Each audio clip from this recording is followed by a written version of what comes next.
बिस्मिल्लाहिर्रहमानिर्रहीम। जहाँ भी रहें हैप्पी रहें और हेल्दी रहें। तो मैं हूँ आसिया और वेलकम करती हूँ आपको अपने किचन में। आज मैं ब्रेड से आपके लिए बहुत ही मुनफरिद और मज़ेदार मीठा बनाने की रेसिपी लेकर आई हूँ। यहाँ सबसे पहले एक पैन ले लूँगी। पैन में मेरे पास तकरीबन 4 टेबलस्पून के करीब कुकिंग ऑयल है, ये मैं शामिल कर दूँगी। उसके बाद कलरफुल सेवइयाँ हैं मेरे पास, ये मैं इसमें शामिल कर दूँगी। इसे हमने फ्राई करना है मीडियम टू लो फ्लेम पे। बहुत ज़्यादा फ्लेम को ना हाई करना है ना लो करना है, मीडियम टू लो फ्लेम पे आपने इसको फ्राई करना है। तब तक हम इसको फ्राई करेंगे जब तक कि इसका थोड़ा सा कलर चेंज हो जाए, इसकी अच्छी सी भुनाई हो जाए।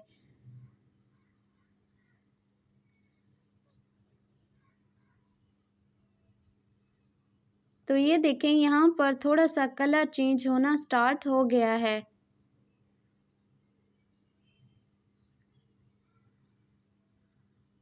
इसका कलर जो है थोड़ा सा और चेंज हो गया है।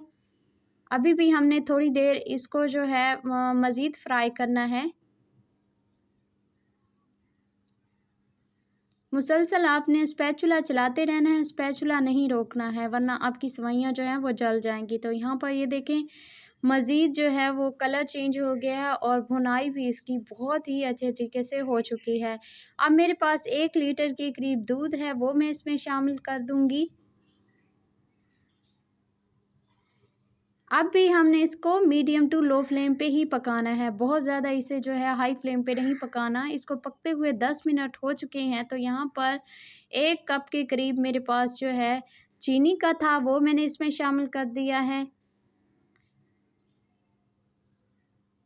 अब हम इसमें तकरीबन 3 टेबलस्पून के करीब मेरे पास रूह अफ़ज़ा था, वो मैंने इसमें शामिल कर दिया है। मज़ीद इसके टेस्ट को मज़ेदार बनाने के लिए, यानी इसमें जो खुशबू आएगी वो भी बहुत ही मज़ेदार होगी और कलर भी बहुत ही खूबसूरत आ चुका है।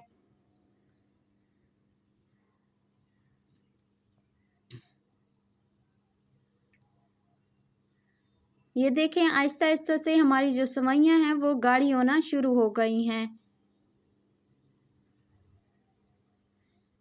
इसे पकते हुए 15 से 20 मिनट हो चुके हैं।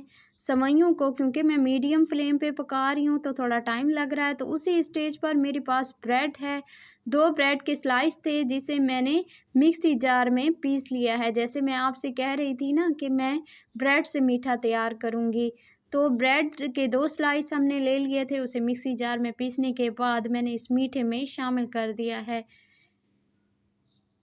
बस इसको जो है हमने मज़ीद 5 मिनट पकाना है, इससे ज़्यादा हमने नहीं पकाना, ताकि जो हमारी ब्रेड है वो अच्छे से इस मीठे में पक जाए।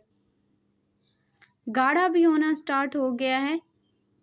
तो यहाँ पर हमारे बहुत ही मज़ेदार सी जो सेवइयाँ थी वो बनके तैयार हो चुकी हैं। अब जो है फ्लेम को मैं ऑफ़ कर देती हूँ और काफ़ी हद तक ये गाढ़ी भी हो चुकी हैं। थोड़ी देर हम इसे ठंडा करते हैं। ठंडा होने के बाद मैंने इन्हें निकाल लिया है और उसके बाद जो है मैं इसके ऊपर थोड़े से मेरे पास बादाम हैं बारीक कटे हुए, वो मैं इसके ऊपर गार्निश कर दूंगी। उसके बाद मेरे पास जेली है जिसे मैंने पहले ही तैयार करके रखा हुआ था, और इससे क्या होगा कि एक तो खूबसूरत बहुत ज़्यादा लगेंगी और फिर इसका जो टेस्ट होगा वो भी खट्टा मीठा सा बहुत ही मज़ेदार सा आएगा। आपकी मर्ज़ी है, अगर आप जेली शामिल करना चाहें तो कर लें, वरना ना करें, लेकिन इससे बहुत ही मज़ेदार सा टेस्ट आएगा। तो यहाँ पर हमारा बहुत ही मज़ेदार सा जो मीठा था वो बन के तैयार हो चुका है। उम्मीद करती हूँ ये रेसिपी आपको बहुत ज़्यादा पसंद आई होगी। अगर मेरी रेसिपी आपको थोड़ी-सी भी अच्छी लगी हो तो मेरी रेसिपी को लाइक कर दें, चैनल को सब्सक्राइब कर दें।